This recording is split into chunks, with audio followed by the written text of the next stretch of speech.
pembahasan kita dari kita bertauhid, membahas istilah-istilah di dalam Al-Quran.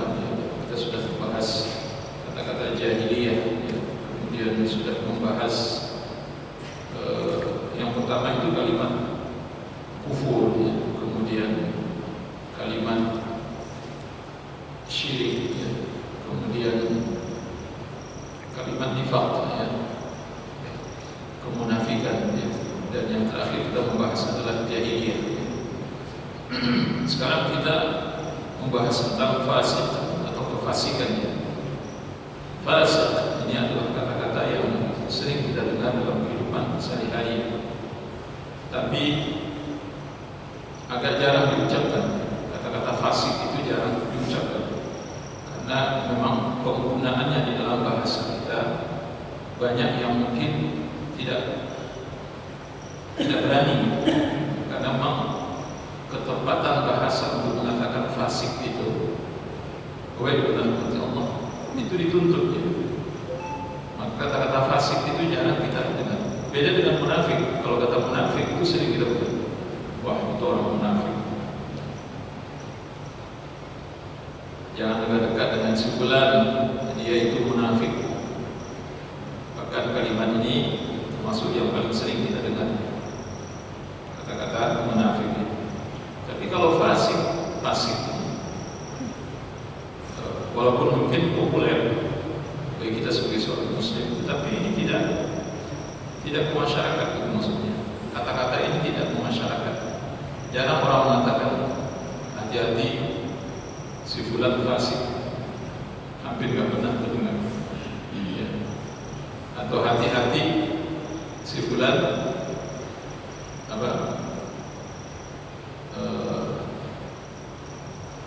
musyrik misalnya, ya hampir sama dengan kata-kata musyrik. Jadi ini termasuk yang jarang kita dengar. Tetapi Bapak Ibu Allah menggunakan kata fasik, demikian pula Nabi SAW mengulang-ulang kata-kata fasik di dalam hadis beliau. Kita lihat di sini fasik secara bahasa itu artinya khuruj, al-khuruj, maksudnya keluar secara bahasa.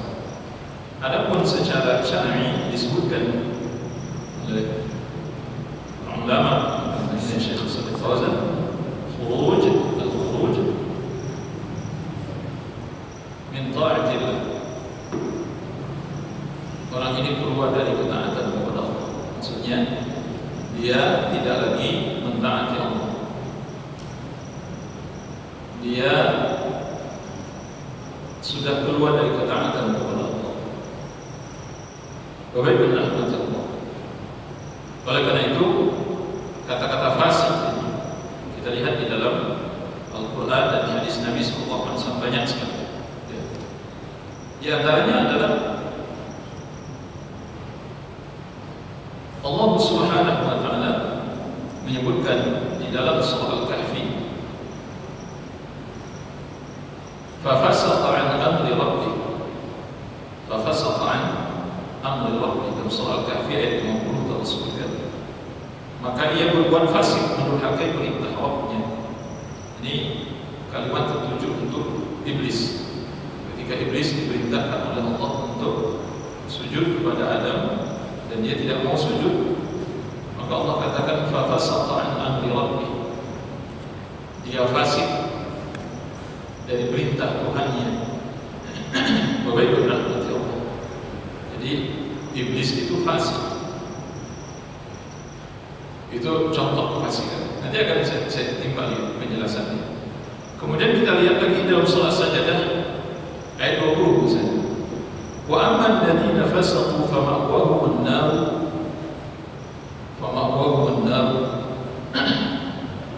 dan adapun orang-orang fasik kata Allah, maka tempat mereka adalah neraka jahanam. Fama'wahum an-nar, maka tempat mereka adalah neraka. Kullama aradu an yakhruju minha u'idu fiha wa qila lahum dhuqu 'adzaban nar alladzi kuntum bihi tukadzibun. Setiap kali mereka hendak keluar dari neraka tersebut, mereka dikembalikan lagi ke dalamnya dan dikatakan kepada mereka, rasakanlah siksa neraka yang dahulu kamu mendustakannya. Bapak-ibu, dari dua ayat ini kalau kita perhatikan, kata-kata fasik itu disematkan kepada orang yang melakukan pelanggaran terhadap sesuatu yang sebenarnya dia sudah tahu bahwa itu adalah satu kebaikan dan kebenaran yang harus dia tunaikan, tapi dia tidak mau menunaikannya. Oleh karena itu, ada ulama yang mengatakan fasik itu maksudnya orang yang melakukan pelanggaran terhadap sesuatu yang dia sudah tahu bahwa itu tidak boleh dilanggar sebenarnya. Itu fasik. Ini Bapak Ibu pernah mendengar? Kalau kita lihat kata-kata fasik itu Allah sematkan kepada manusia-manusia pendosa yang mereka sebenarnya sudah minimal sudah diberitahu, walaupun mungkin kita tidak terlalu mendalam tentang itu, tapi Allah sudah mengkhabarkan, sudah memberitahukan kepadanya bahwa ini adalah hak, ini kebenaran, dan kamu harus menjalankan kebenaran dan membela kebenaran itu. Tapi kemudian dia tidak mau melaksanakannya, dia melanggar, itu fasik. Jadi kalau ada dari kita ini yang sudah tahu ini baik, ini buruk, yang baik harus kita lakukan, yang buruk harus kita tinggalkan. Tapi kemudian yang baik justru tidak dilakukan, yang buruk malah dilakukan. Itu apa namanya? Fasik.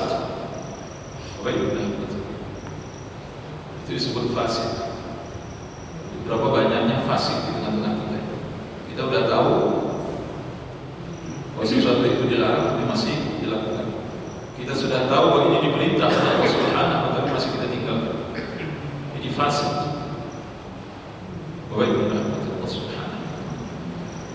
Oleh karena itu disebutkan oleh Syekh Hafizahullah Ta'ala, fasik itu dibagi dua, kata beliau.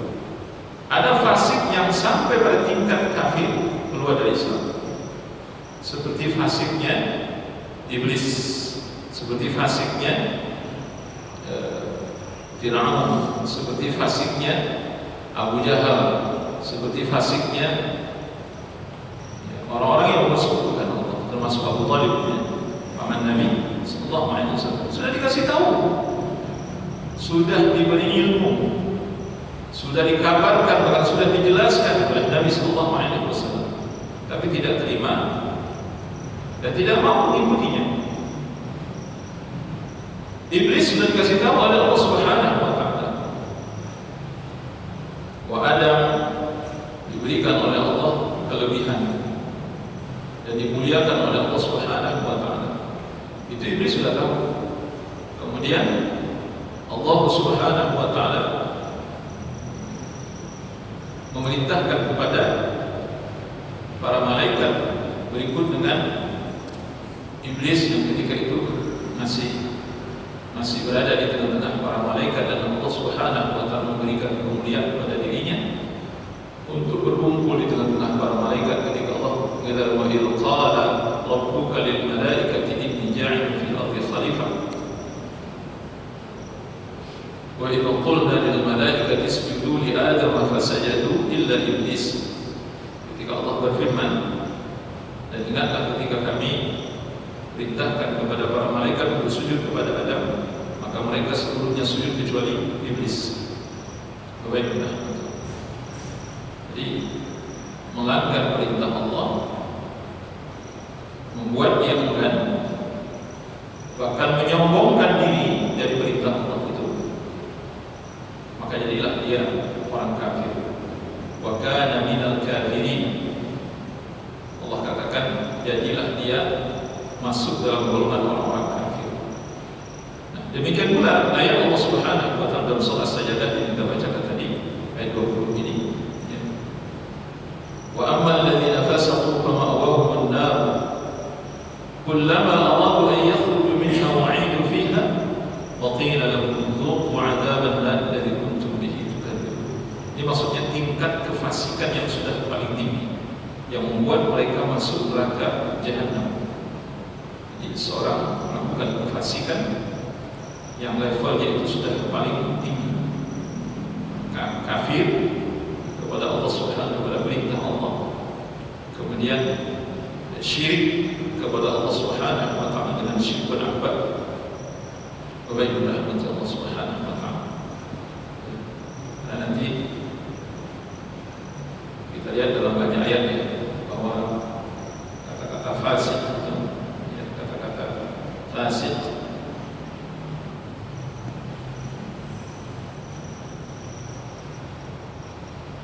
Bapak-Ibu bisa lihat nanti di dalam surah At-Taubah misalnya, dalam surah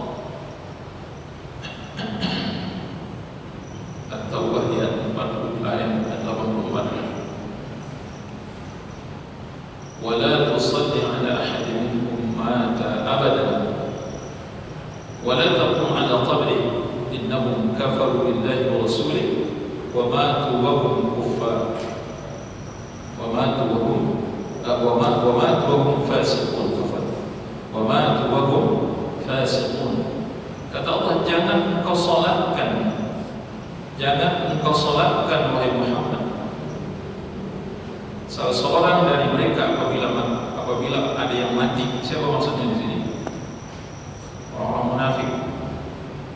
Tapi ayat ini sebenarnya tertuju untuk Abdullah bin Ubay bin Salul la'natullah alaihi. Inilah dedengkotnya orang munafik yang selalu bikin gaduh dan menyusahkan Rasulullah SAW. Ketika dia mati, Nabi SAW menyolatkan, karena Nabi mengambil hukum lahiriah. Orang ini lahiriahnya Islam. Oleh karena itu, kalau ada yang mati di Madinah itu tidak ada yang tidak disolatkan oleh Nabi kecuali orang Yahudi. Jadi kalau ada orang Yahudi mati, Nabi jangankan ikut menyolat, takziah pun tidak. Jadi ini penting, baiklah. Jadi kalau ada orang kafir mati, tidak disyariatkan kita mengunjunginya atau takziah, itu tidak ada dalam Islam. Ya. Dan ini sudah dipraktekkan oleh Nabi SAW. Orang yang pertama yang paling dicintai oleh Nabi itu mati, itu pamannya Abu Thalib. Nabi pun urus atau tidak? Nabi jenguk pun enggak, pergi ke rumahnya enggak, sama sekali enggak. Nabi enggak melihatnya, sama sekali tidak lihat Nabi. Itu orang yang sangat dicintai oleh Nabi SAW. Ini penting banget. Ini hukumnya yang harus kita perhatikan. Itu disebut dalam Al-Quran. Ya. Termasuk ketika di Madinah, ketika orang kafir mati, tidak ada Nabi jenguknya. Maksudnya Nabi tidak ada takziah, maka ada. Ya, begitulah. Nah, tetapi ketika orang munafik meninggal di Madinah pada saat itu, khususnya Abdullah bin Ubay ini, Nabi SAW karena belum turun ayat Allah ketika itu, maka beliau menyolatkan Abdullah bin Ubay. Apalagi diminta oleh anak beliau itu Abdullah bin Abdullah, ayahnya Abdullah, anaknya Abdullah. Yang anaknya itu ini sahabat Nabi. Anaknya Abdullah bin Ubay yang bernama Abdullah itu sahabat Nabi SAW. Ya, Nabi jangankan diminta, tidak diminta pun kalau dia seorang muslim, Nabi menolak. Bahkan Nabi sangat marah itu kalau ada yang meninggal tidak dikasih tahu beliau. Nah, satu kali Nabi SAW marah. Kata Nabi, tidak boleh ada di Madinah yang meninggal tanpa sepengetahuanku. Beritahu aku, kata Rasulullah, karena doaku, kata Nabi SAW, adalah rahmat baginya. Satu doa Nabi mengalahkan doa seluruh manusia. Satu doa Nabi mengalahkan seluruh doa umatnya. Maka tidak ada yang mati di Madinah itu kecuali Nabi mengetahuinya, khususnya seorang muslim. Dan tidak ada yang mati di Madinah itu pasti Nabi menyolatkannya, termasuk orang munafik ketika itu.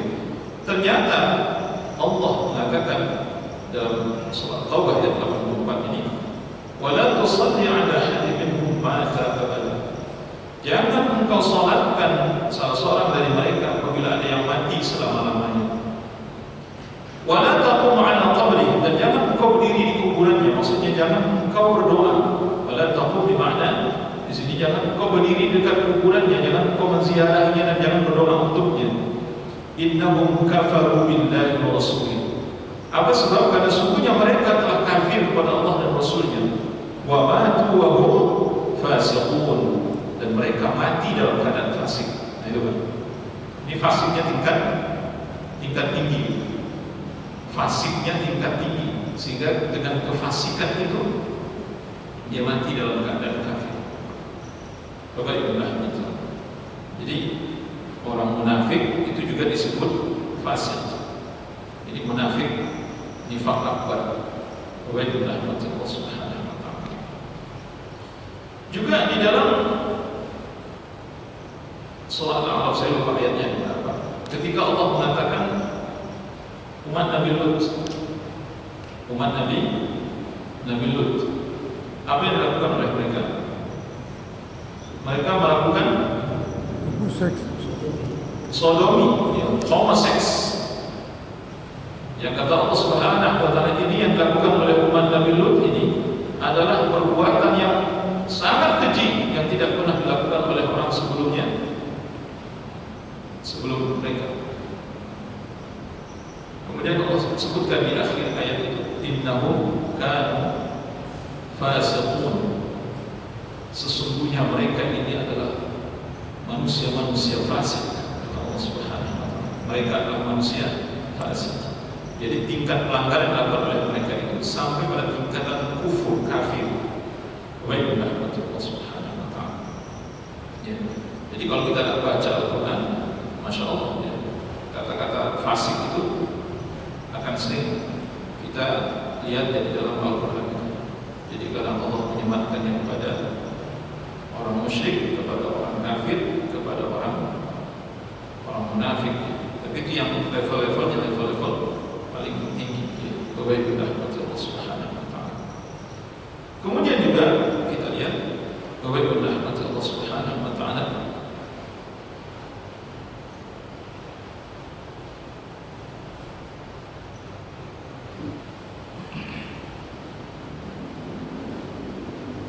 selain dari ayat yang kita bacakan tadi,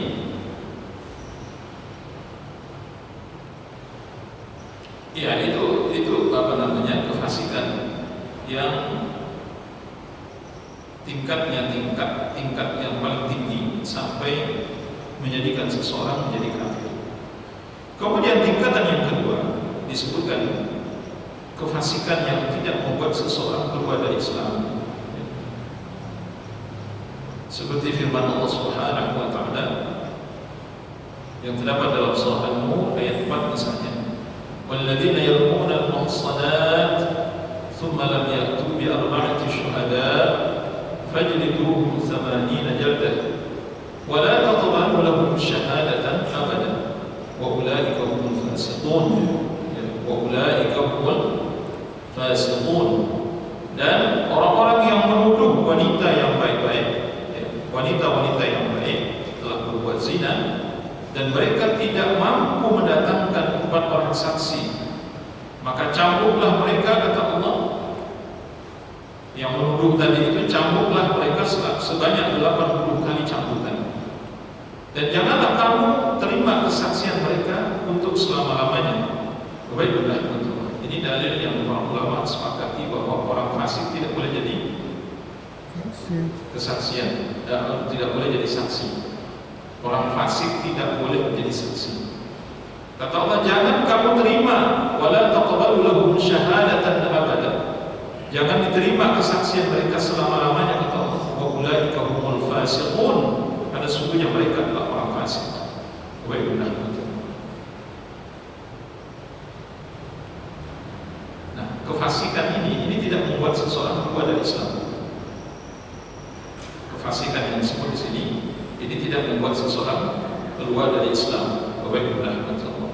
Jadi ketika menuduh wanita baik, ya, berbuat zina, kemudian dia tidak mampu mendatangkan 4 orang saksi, maka si pelaku ini, kata Allah, mereka ini adalah orang fasik. Baiklah, Allah. Kemudian di dalam ayat-ayat misalnya dalam surah Al-Hujurat ayat 6, ya ayyuhalladzina amanu in ja'akum fasiqun binaba'in fatabayyanu. Itu.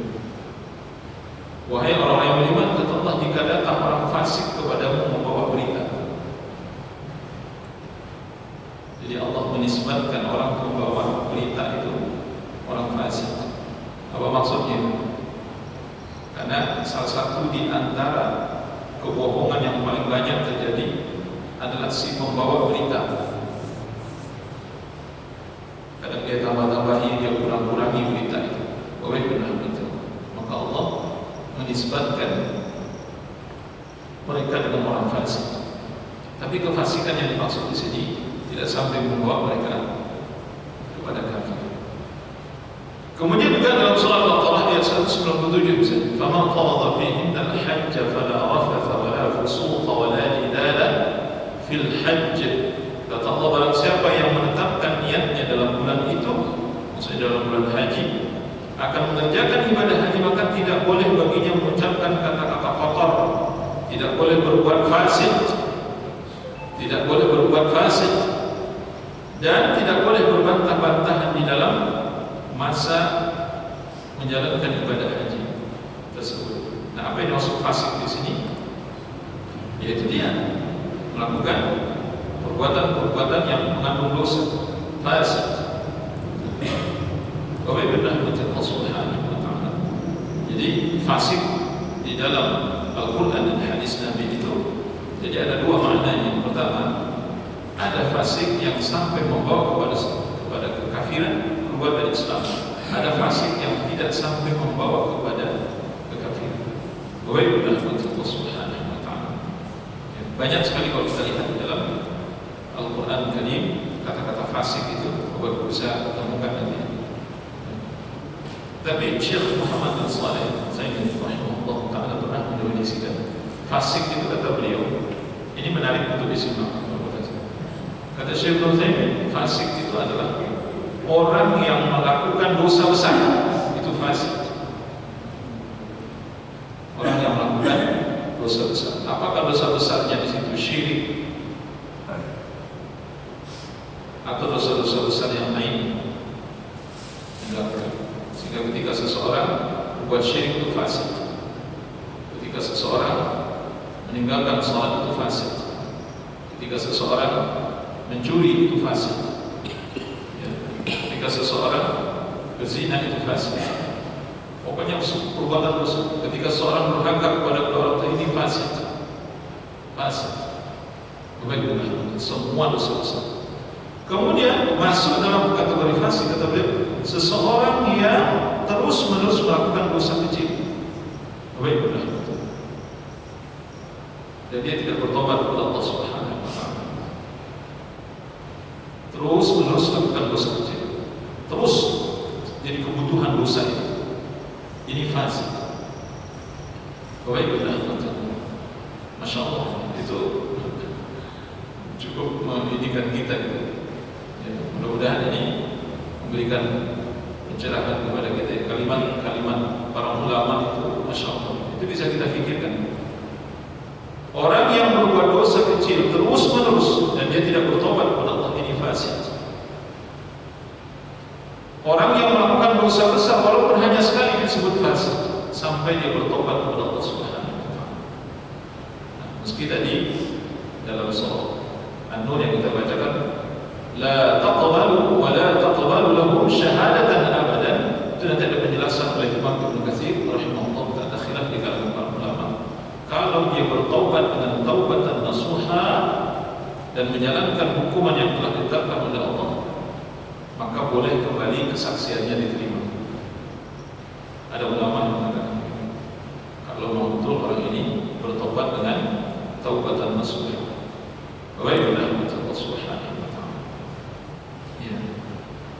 Oleh karena itu, fasik sekali lagi al-kharij an ta'atillah wa rasulih. Fasik adalah orang yang keluar dari ketaatan kepada Allah dan Rasulnya sallallahu alaihi wasallam. Baiklah betul. Kemudian bahasan berikutnya adalah tentang kesesatan. Al-dhalal. Al-dhalal itu artinya adalah berpaling dari jalan yang lurus. Sedangkan yang maksud di sini adalah lawan dari hidayah. Dia berpaling dari jalan yang lurus. Bapak rahmat Allah Subhanahu wa taala. Apa bedanya dengan fasik? Sebenarnya bisa kita katakan al-dhalalah ini seperti lawan dari fasik tadi. Kalau fasik ini orang yang paham, orang yang ngerti dengan sesuatu, apakah sesuatu itu satu kebaikan yang harus dia kerjakan tapi tidak dia lakukan, atau sesuatu keburukan kemudian dia tidak meninggalkannya. Dia tahu ini baik, ini buruk, tapi dia tidak melakukan dan tidak meninggalkan. Nah, berbeda dengan sesat ini. Sesat ini, dia nggak ngerti mana yang baik, mana yang buruk. Dia tidak mengerti mana yang baik, ataupun kalau mengerti nggak sampai ilmunya. Dari mana kita tahu?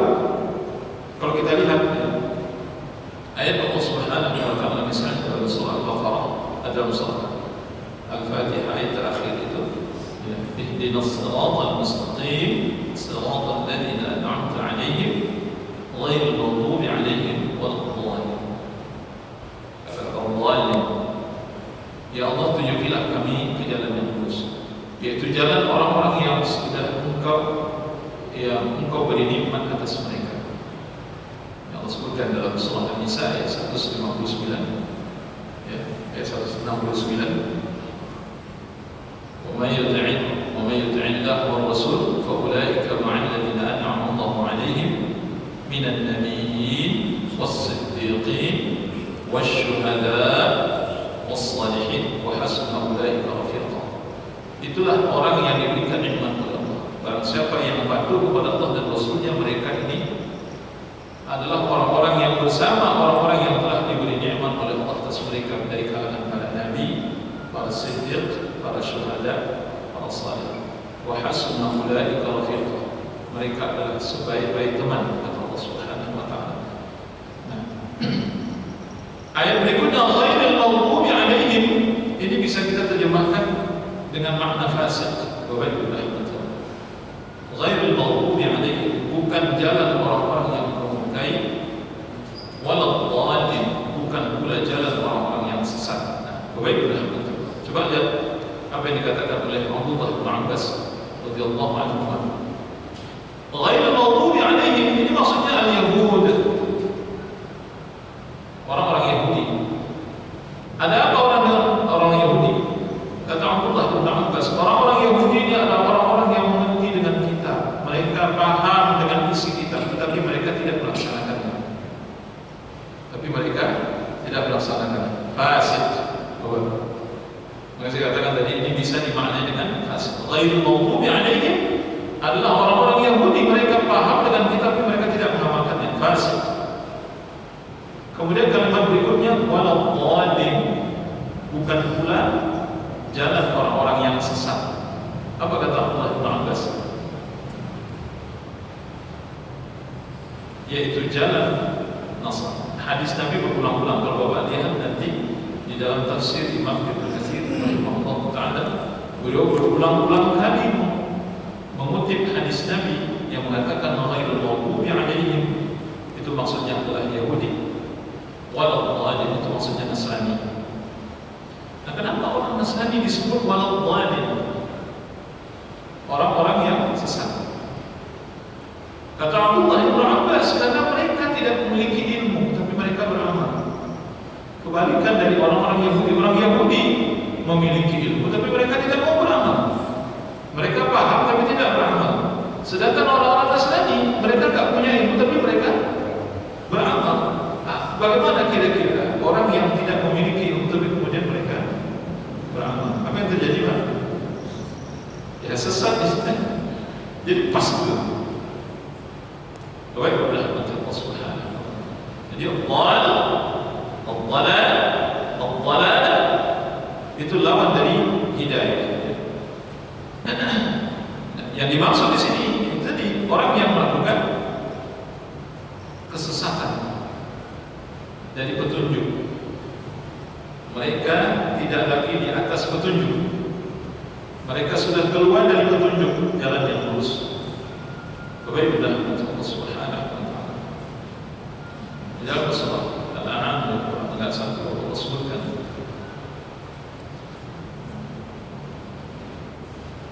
wa anna hadza صراطي مستقيما فاتبعوه ولا تتبعوا السبل فتفرق بكم عن سبيله.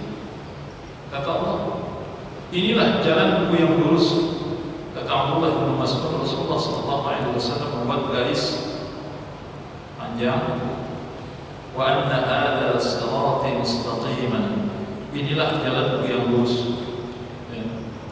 Fattabi'un, ikutilah jalanku. Kemudian di samping jalan yang lurus tadi itu dibuat garis-garis kecil oleh Nabi di sebelah kiri, sebelah kanan. Wala tattabi'us subula fatafarraqa bikum 'an sabili. Jangan kalian mengikuti jalan-jalan yang banyak ini, kata Nabi, karena kalian akan dicerai-beraikan dari jalan Allah. Kalian akan dicerai-beraikan dari jalan Allah. Bapak Ibu rahimahullah. Jadi kalau kita lihat, orang yang sesat itu adalah orang tidak mengikuti jalan yang lurus tadi, tapi justru mengikuti jalan-jalan yang menyimpang ke kiri dan ke kanan. Ya. Maksudnya menyimpang dari jalan yang lurus. Apakah dia akan belok ke kanan atau belok ke kiri? Pokoknya bukan mengikuti jalan yang lurus, sehingga membuat mereka tercerai-berai dari jalan Allah Subhanahu wa Ta'ala. Allah Subhanahu wa Ta'ala berfirman dalam surah Al-Isra, man ihtada fa innama yahtadi li nafsihi wa man dhalla fa innama yadhillu 'alayha. Surah Al-Isra ayat 12. Barang siapa yang berbuat sesuai dengan petunjuk Allah, siapa yang berada di atas petunjuk Allah, fa innama yahtadi li nafsihi, maka sesungguhnya dia berbuat itu untuk keselamatan dirinya. Wa man dhalla fa innama yadhillu 'alayha, dan barang siapa yang sesat, maka sesungguhnya dia tersesat untuk kerugian bagi dirinya. Wabillahi Allah Subhanahu wa Ta'ala. Ya. Kalau kita lihat ayat-ayat Allah Subhanahu wa Ta'ala dalam surah An-Nisa ayat 136 misalnya, wa may yakfur billahi wa malaikatihi wa kutubihi wa rusulihi wal yawmil akhir faqad dhalla dhalalan ba'ida. Barang siapa yang kafir kepada Allah, kafir kepada para malaikatnya, kafir kepada kitab-kitabnya, dan kafir kepada para rasulnya, serta kafir kepada hari kiamat, maka sesungguhnya orang itu telah sesat dengan kesesatan yang amat jauh. Baik, ini sebenarnya Allah menceritakan siapa ini? Orang-orang munafik sebenarnya. Orang-orang munafik menceritakan itu. Demikian pula ayat yang sering kita baca dalam surah An-Nisa ayat 119 misalnya, ketika Allah menjelaskan tentang kesesatan orang berbuat syirik. Wa may yusyrik billahi faqad dhalla dhalalan ba'ida. Barang siapa yang syirik kepada Allah, maka sungguh dia telah sesat dengan kesesatan yang amat jauh. Wa Allah Subhanahu wa Ta'ala.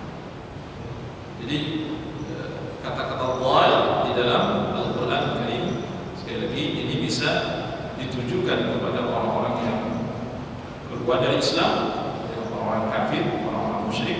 Bisa juga ditujukan kepada orang muslim itu sendiri, tapi yang kesesatan mereka itu tidak sampai membuat mereka keluar dari Islam. Seperti apa yang dilakukan oleh sebagian kelompok-kelompok sesat di dalam Islam, yang membuat mereka tidak keluar dari Islam. Ya, firaqut dhalah, al-firaqut dhalah. Ini kelompok-kelompok sesat yang ada di dalam Islam. Tapi sekali lagi, Bapak Ibu rahmatullah, ini kelompok-kelompok sesat yang ada dalam Islam. Maksudnya dia Islam, tapi dia sesat. Tapi kalau Syiah nggak usah diomongin lagi. Khawarij itu Muslim. Syiah pun sebenarnya, ya kita tidak boleh mengukur rata juga. Syiah ini yang para pengikutnya mereka kan bodoh-bodoh, nggak ngerti apa-apa itu. Allah malah bisa jadi mereka ini beribadah sama dengan ibadah kita umat Islam. Ini kan yang bikin apa? Yang bikin kesesatan tidak bisa diterima itu kan para dedengkot-dedengkotnya, para imamnya, para walinya, para mursyidnya. Baik, Allah Subhanahu wa Ta'ala. Adapun orang-orang yang berada di belakang mereka, kita nggak bisa mengatakan serta-merta kamu sesat ya. Padahal mereka nggak ngerti apa-apa sebenarnya. Baiklah untuk Allah Subhanahu wa Ta'ala. Oleh karena itu, sekali lagi kata-kata sesat ini banyak sekali dalam Al-Quran Karim. Yang utamanya ketika kita membaca soal Fatihah itu sudah kita temukan ghairul maghdubi 'alaihim waladdallin. Itu maksudnya adalah orang-orang Nasrani yang kita memohonkan kepada Allah agar kita tidak mengikuti